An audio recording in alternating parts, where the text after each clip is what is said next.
Dublin Castle really stood at the heart of English rule in medieval Ireland. And what I'd want to do today is to explore the castle's history as a centre of governance, of power and control, but also reveal the lives of those people in Ireland, in Dublin at the time, whose lives were shaped in Dublin Castle and by Dublin Castle and the activities that went on there.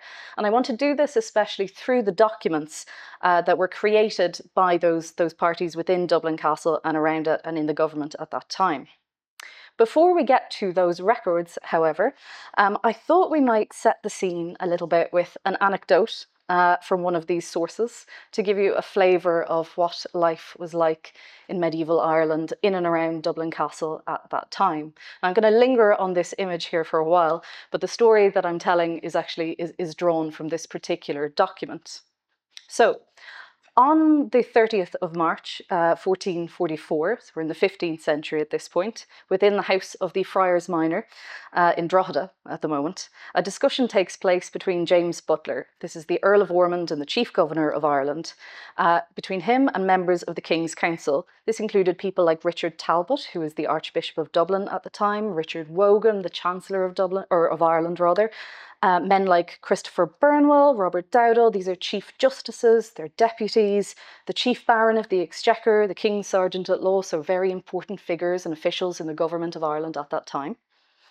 To these men, we are told anyway in this document, Ormond relays this extraordinary tale concerning one of the most important officials in the medieval lordship of Ireland, who wasn't mentioned in that list. And that is the Treasurer of Ireland, a man named Giles Thorndon. So Ormond himself, he tells them, had ordered the treasurer to appear before him in Drogheda. Yet instead we learn that Thorndon had, and I quote, stole away in the night secretly and like a thief out of Dublin Castle towards Howth. There he takes ship to enter England. But unfortunately for Thorndon, tide and wind were against them, and so the sailors were compelled to return back to Ireland to land at Howth. And there Thorndon, the treasurer, finds himself in quite an uncomfortable situation. So Ormond's account continues on. He tells us that Giles, who's also, and it's worth noting this, constable of Dublin Castle as well as treasurer of Ireland, Giles has apparently been consorting with one Thomas Fitzmaurice, and Fitzmaurice is described as a notorious traitor who, with a multitude of Irish enemies and English rebels, had broken out of the King's prison and jail in Dublin Castle to free brother Thomas Fitzgerald, and this is another man who Ormond had imprisoned on suspicion of felony and treason. Now, according to Ormond, Giles, the treasurer, knew that this Thomas committed felony and treason. The treasurer is accused of having secret colloquies, so clandestine meetings with him in, again, none other than Dublin Castle, both in the hall at table as in the room and garden there. Later on, in June, Ormond summons one brother Thomas Talbot, another individual again, before the Royal Council to give testimony.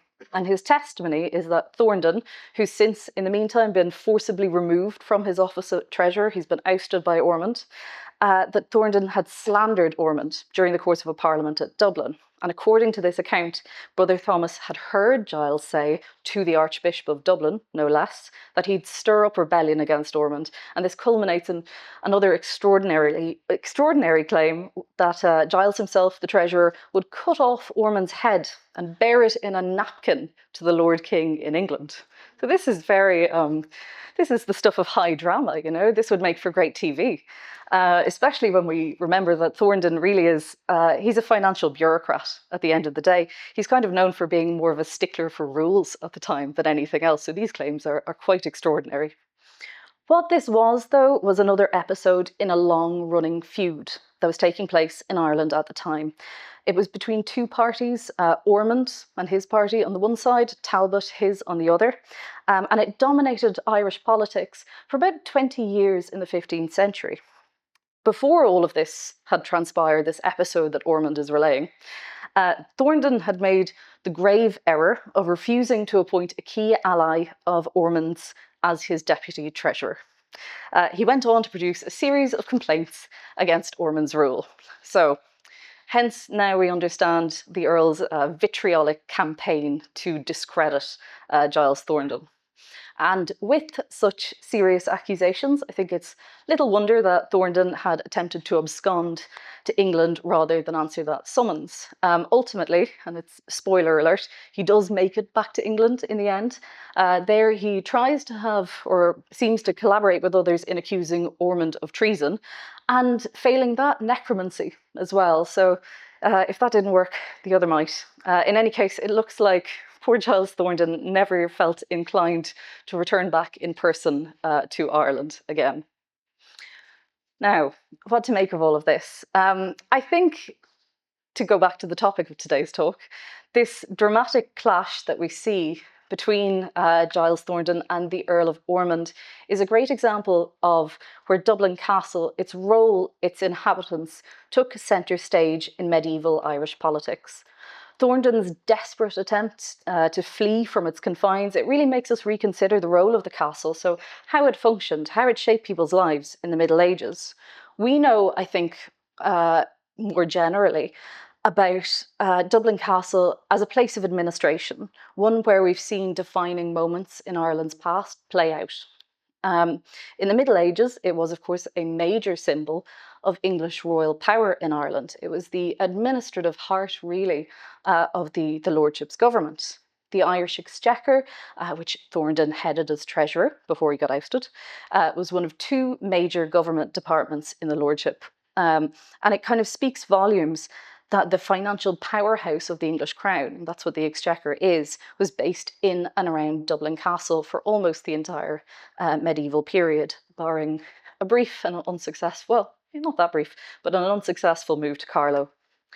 But I think this episode that we've just heard about reveals another face to this building. In this instance, the castle wasn't just an administrative centre, it was a player in a political drama. Secret meetings in halls, plotting of the political sort in its gardens, accusations of treason in its chambers. So with a building that's stood here in one form or another for so many centuries, I think it can be a little tricky sometimes to get closer to the dynamics of life and activity that actually went on inside and around it. But the records that we can find in the virtual treasury, the medieval records, show us a life of Dublin Castle that went beyond its stone walls and its confines, and allows us to glimpse the people that were shaped by it, both within and beyond the city as well. So firstly, to look at the history of the castle, I want to backtrack a little bit. Thornton's story occurs when Dublin Castle has already been a centre of English power for over 200 years. The origins of Dublin Castle go back a long way. It's worth noting that the castle we're in today, and the medieval castle that I was talking about there, wasn't the first castle to be built in the city of Dublin.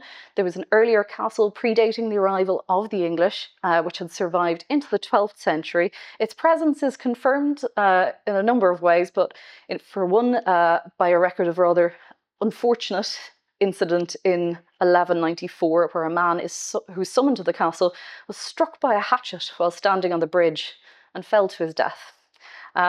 But for at least one important reason, a new castle was required by the English crown after the invasion of Ireland had taken place, moving forward into the 13th century. In 1204, Meiler Fitzhenry, who's serving as the King's Justiciar of Ireland, his representative there, heading his government, he wrote to King John explaining that he had no fit place for the custody of the royal treasure. This is crown revenue and money. So if money is concerned, we might not be too surprised to learn that King John's response was to instruct his justiciar to cause a castle to be constructed as strong as you can in a fit place there, where it may seem best to you for administering justice in the city, and if need be, for defending. And this is where we see King John here.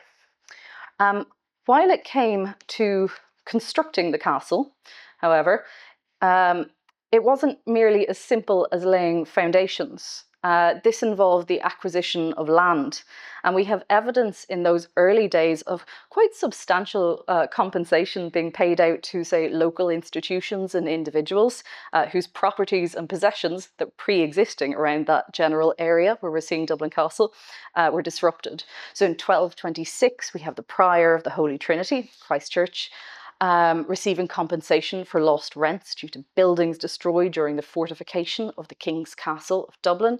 1217, we see the Archbishop of Dublin being awarded 2 carucates of land, and this is actually quite a considerable amount, in recognition of damage inflicted on church properties during the castle's construction. So defence and administering justice in the city. This was one of the primary reasons for constructing Dublin Castle in the first instance.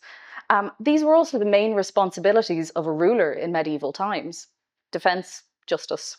The Lordship of Ireland is, of course, an unusual case. English kings very rarely, although they ruled Ireland as a lordship, they very rarely set foot in the island itself. They governed by proxy throughout the decades and the centuries after the arrival of Anglo-Norman ships and men who arrived at Bannow Bay in County Wexford in 1169. So these proxy rulers, I think we can call them, men like Fitzhenry and Ormond, who we've already heard mentioned, they were responsible for defending the lordship and administering justice on the king's behalf. Dublin Castle was intended as a base from which they could do so. So when we find a new chief governor, so this could be justiciars or lieutenants or keepers, they're sometimes called, when they're appointed to Ireland, they're always immediately given custody of Dublin Castle. Similarly, when their terms end, when they leave office, they're ordered to surrender it immediately. But the castle was also intended to be the normal residence of the chief governor, and therefore, potentially, if rarely in practice, it was also supposed to be the residence of the king himself, if he were ever to actually come along to Ireland and visit it. Now, in theory, this should have worked out quite well for Dublin Castle and for those who lived in it. As a potential royal residence, we can see Dublin Castle getting much more lavish attention than it might have otherwise. You can't have kings living in conditions that aren't fitting for them. So we know, for instance, that King Henry III views Dublin Castle as significant. He's not anticipating that he won't ever visit it. In a letter dated the 24th of April 1243, Henry writes to his Irish justiciar and treasurer requesting enormous sums of money to be sent from Ireland to England, and this is in service of his military campaign in Gascony. So extracting money out of Ireland on the one hand. But even with these military concerns elsewhere, Henry also issues really detailed instructions for constructing a new Great Hall in Dublin Castle. So he's quite specific. He specifies the hall should be 120 feet in length, 80 foot in breadth. It must have glass windows, and notably a round window 8 foot in diameter is to be placed in the gable. It's quite sizable. Beneath this window, the king directed that an image of the king and queen seated with their baronage should be painted. And at the entrance of the hall, a great portal was to be made. So clearly this hall and these plans, this is intended to symbolise the royal wealth and power of the English crown. And sometimes when we're trying to get an idea of what's actually in the hall at the time, what it might look like, sometimes we only get a sense of what was there from later records. So later on in the century, around 1285, the Bishop of Waterford, Stephen de Fulbourn, he's accused of removing marble pillars from this hall and taking them to furnish his own manor off in Santry. So some pilfering is going on the side here. But what really happens is that the possibility of a high-ranking dignitary visiting the castle, that was probably the best way to secure investment or upgrades to the castle. This might still be the case. More than a century later, so this is before his expedition to Ireland in 1361, Lionel of Clarence, he's the son of Edward III, he ordered quite a significant expenditure again to improve the castle, and this was where he planned to stay when he was in Ireland. So these improvements mainly tended to focus on domestic buildings, so this was trying to make them more habitable. This says that maybe they weren't habitable as well. Enhancements to the chapel as well, but they weren't all solely practical. When the king himself, so this is Edward III, when he authorised payment for these works, we learn that Lionel had caused to be made diverse works agreeable to him for sports and other pleasure, as well within the castle of Dublin and elsewhere. So among these improvements was a special timber castle to be constructed within the castle yard itself, to be used, of course, for staging a mock siege during a tournament. So taxpayers' money being very well spent. This is a good reminder that in the Middle Ages, Dublin Castle was also the setting for important ceremonial events. So things like creating knights, maybe on special occasions as a royal favour. Of necessity, this kind of entertainment aspect to the castle entails other expenses, so entertainment, catering supplies. In 1391, during the reign of Richard II, another James Butler, this is the third Earl of Ormond, so an earlier one, he petitions the king for compensation. He explained that 19 tons of wine of Gascony and Rochelle, worth nearly £100, huge amount of money, had been purchased by the king's uncle and placed in Dublin Castle. Of these, apparently, 5 tons of wine of Rochelle, worth £25, had been consumed by ministers of the Earl while staying in the castle on various meetings and business there. So this is how you do politics, you know, you have to lubricate the process. Richard's reign actually also saw Dublin Castle play a role in one of the most significant political events in Ireland at the close of the 14th century. So when the king himself travelled to Ireland. Now, Richard II's expeditions to Ireland, so this is 1394 to 5 and again in 1399. These were remarkable events, even by contemporary standards. So it's the first time, again, a reigning monarch had visited Ireland since King John in 1210. It's about 200 years. Unlike other royal visits that the king might make, say within England, for example, Richard's expedition to Ireland had a uniquely Irish flavour to it. While making his way around the lordship, Richard receives the submissions, these are diplomatic agreements, but the submissions of more than 80 Gaelic Irish kings. And this includes some of the most influential figures across Gaelic Ireland. So we have people like Brian O'Brien of Thomond, Niall O'Neill, Neil Moore of Ulster, Turlough O'Connor Dunn, Art McMurrough of Leinster. And this is striking. This is a really important event. Ireland in the Middle Ages, as we all know, was divided with tensions or open warfare sometimes between the settler English community in Ireland and Gaelic Irish rulers and people. Although, of course, you know, there was also plenty of interaction between these groups too, which probably doesn't always get the attention it deserves. Marriages, trade, legal rights. This all it's an intermingling of two societies. But Richard's diplomatic overtures to these Gaelic Irish kings shows an English monarch taking a different, more hands-on approach. The submissions themselves are recorded in around 60 written documents, which have now, I can do a bit of advertising, they've now been translated into English and gathered together in one VRTI collection on our website. So you can actually read the text of those submissions alongside seeing the digital images here. So I'll show one. In this particular submission, it's a submission of Donnacha O'Brien to Richard II. We learn that on the 19th of February, in a room in Dublin Castle, in the presence of King Richard, John Malachy, clerk of Dublin Diocese, well skilled in the Irish language, and fair play to him, swore faithfully to render the words of Donatus O'Byrne and record his promise to submit to Richard II's rule. So again, Dublin Castle is playing host to an important political event. It's another side of the castle once again being revealed. Richard's charm offensive kind of continues once he's managed to get these submissions wrapped up. So with the negotiations of the submissions complete, Richard famously knights 4 Irish kings. It's McMurrough, O'Neill, O'Connor and O'Brien. And the knighting itself takes place, we think, at either Holy Trinity or St. Patrick's Cathedral. But it was Dublin Castle which played host to the lavish banquet that was held afterward, celebrating these submissions. And we're seeing this, this depiction, this imaginary depiction of 4 Irish kings feasting with Richard after their submissions.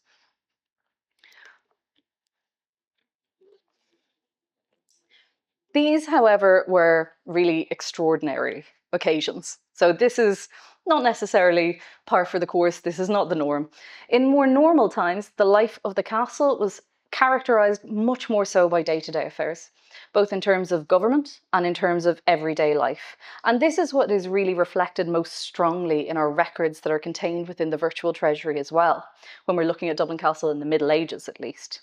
In fact, most of our references to the castle and its people at this time come from documents produced by those two main departments of the medieval English administration of Ireland, which really sit at the heart of what was basically a massive bureaucratic and administrative machine that runs the government. So these two departments are the medieval chancery. This is the writing office of the English Crown in Ireland, issuing orders, sending letters, and the one we've already heard of, the exchequer, based in and around Dublin Castle. Between the two of them, these institutions produced a phenomenal, an enormous quantity of documents, and they touched really on almost every aspect of life in medieval Ireland, one way or another.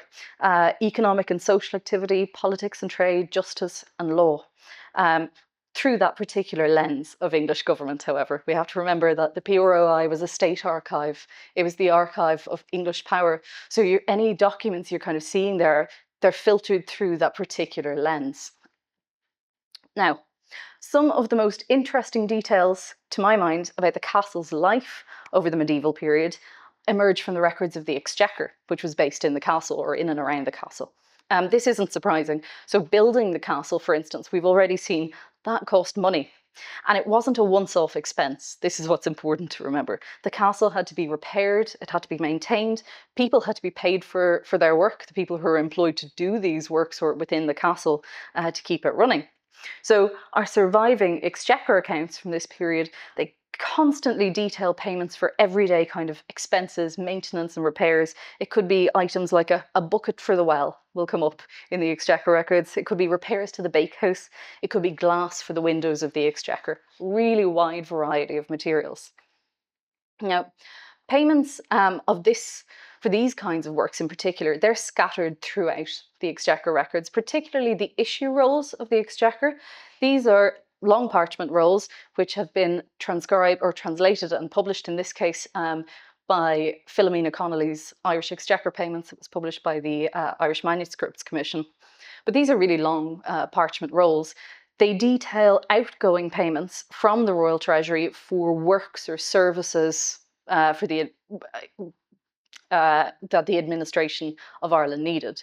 So expenditure records that we're seeing from, say, the early 14th century on, they're revealing this domestic emphasis within Dublin Castle. So it's repairs to the old stable, repairs to the exchange, repairs to the oriel connecting the justiciar's chamber and the chapel.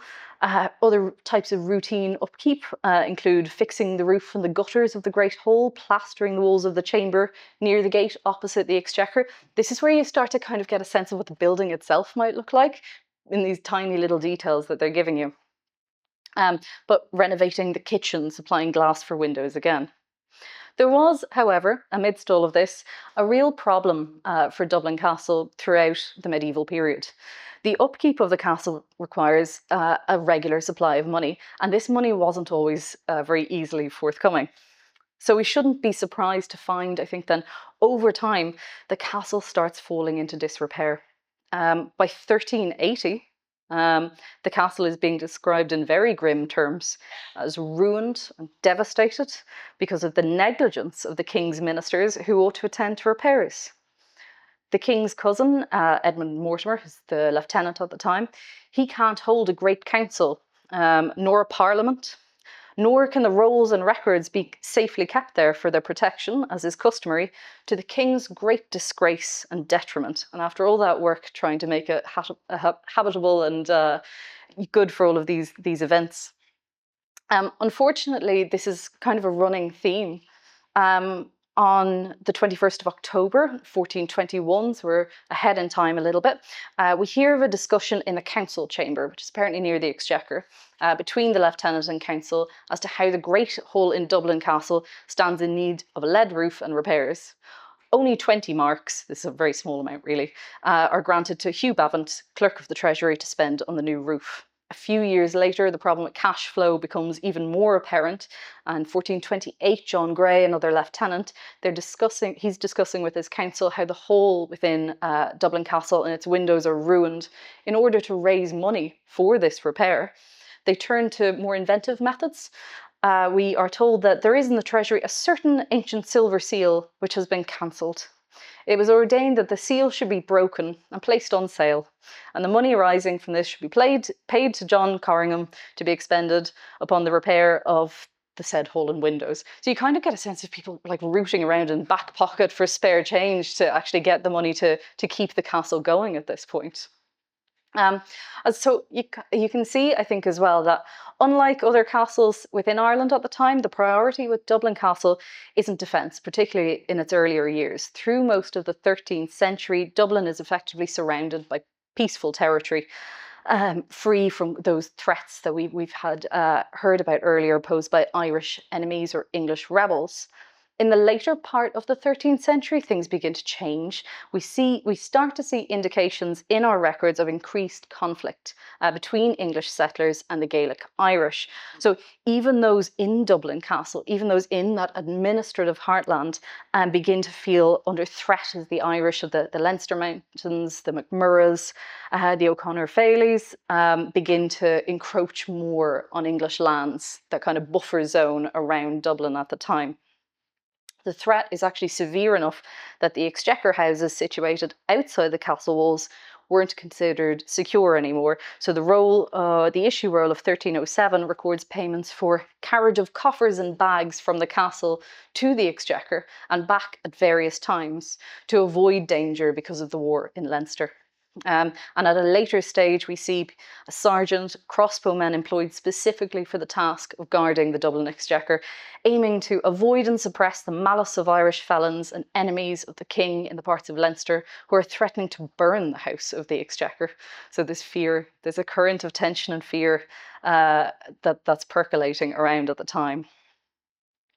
Dublin Castle also tells us the story of that conflict, that tension and interaction between English and Gaelic Ireland in other ways. The castle itself served as an important location in the kind of judicial arena and as a prison as well.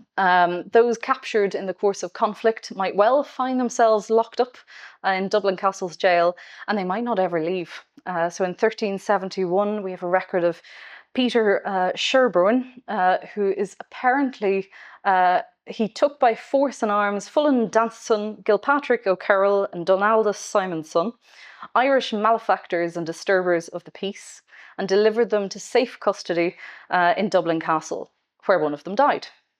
And he goes on, and this causes problems with him. He ends up having to pay compensation because of the backlash against this. Unsurprisingly, Dublin Castle saw several escape attempts over the years. Again, would make for good TV. Some were less successful than others. In July 1313, we have 4 Irish prisoners described as common robbers attempting to escape from the castle by creating ropes from sheets and coverlets. Unfortunately for them, their plan was discovered. They were subsequently convicted for this act of sedition and other misdeeds, and they didn't survive, I'm afraid. Perhaps the most notorious escape from Dublin Castle involved the Birminghams in 1332. So William de Birmingham had been charged earlier that year with conspiring to organise a rebellion aimed at installing the Earl of Desmond as King of Ireland. This is kind of a scandalous, shocking affair. But William and his son Walter are imprisoned in Dublin Castle, and apparently they carefully planned an ambitious escape set for the night of the 2nd of July. Arrangements are made to have a force of 40 horsemen, 200 foot soldiers approach the city walls to escort them to safety. The Birminghams were shackled by their ankles in the tower, apparently. Possibly Birmingham Tower, we think. They managed to smuggle in a rope measuring between 66 and 114 feet. You know, planning well. Interestingly, another entry reveals that they planned the use of magical objects and devices made by magic, which were intended to free them from their restraints, their shackles. unfortunately for the Birminghams, their plot was betrayed. The escape is foiled, William is executed, and Walter remained imprisoned. So not a very happy end to the story, but they were ambitious. Stories like this, though, I think remind us that the castle wasn't just a collection of walls or windows. It wasn't just a centre of administration or power or governance. I think the value of exploring Dublin Castle through the records of the Chancery, for instance, or the Exchequer, is how these record collections can open a window into the lives of the people who kept Dublin Castle running. So it's giving us a glimpse of everyday life in the past. I think we can see this especially in the receipt rolls of the Exchequer. These are, again, long parchment rolls containing payments made, this time by everyday people, into the Exchequer. So the issue rolls, payments from the government going out to individuals or officials. The receipts contain payments going in. So you actually get a sense of ordinary people living their everyday lives in these records. They're fascinating. So this is where we start to find more individuals. In 1296, for instance, we find John Eidshell and Richard Pontice being paid £20 for work on Dublin Castle and the houses of the Exchequer. 3 years later, 1299, we have a payment of £10 to John Boat and John Colwell for repairing defects in the castle and houses within the castle and the houses of the Exchequer. 1307, we find a man called John Sampson. He receives 10 marks to repair the castle bridge and other things in the castle. Again, this is helping us build up a picture of what the castle looked like and the activities that were going on there. 1320, Luke Hinckley, who's keeper of the works of Dublin Castle, is allocated a staggering £500 for repairing the Great Hall of the castle. And this is just enormous sums of money, but clearly that's fallen off by 1380, as we saw earlier. In the 1420s, a different kind of worker appears. It's William Goldsmith. He's the minter of coin based in the castle, and he gets a salary of 100 shillings a year. In these beautiful receipt rolls of the Exchequer, and I should have one up here, I think, yes. They have been, these are, again, there's approximately 400, I think, rolls. They have been translated by the Virtual Treasury team, and particularly my colleague, Dr. Elizabeth Biggs, into English. So those English translations are actually now available on the Virtual Treasury alongside images like this, where you can see the original text in Latin and that beautiful handwriting. So we can use these to pick out more individuals who formed part of Dublin Castle's life. On Friday, in this image, on Friday the 8th of February 1325, we have Robert the engineer, Igniatura. Peter will correct my pronunciation. But he paid 5 marks from the farm of the King's Mills near Dublin Castle. On Thursday, the 9th of May in 1331, we find a name we've heard before, Robert de Hinckley again, but in a different set of records. Here he's named as keeper of the works at Dublin Castle, paying a half mark for the arrears of his account. So all of these individuals, people like Richard Ponce, John Colwell, John Sampson, Luke Hinckley, William Goldsmith, they bring our records of Dublin Castle to life. They also remind us that Dublin Castle was part of a thriving medieval city. Its employees and personnel were part of a wider community of people who went about their lives. They lived, they traded in and around the castle and the city. And sometimes it's only when we start pulling these record collections together that we can begin to see connections between them and between these individuals, different aspects of people's lives being revealed. We can also, in these records, sometimes find incredibly revealing details about the city itself. So Dublin, the area around us where we're standing here today, what that looked like hundreds of years ago. And sometimes we find the two together. So take, for instance, this is an entry on the patent roll of 1411. This is produced by the Chancery.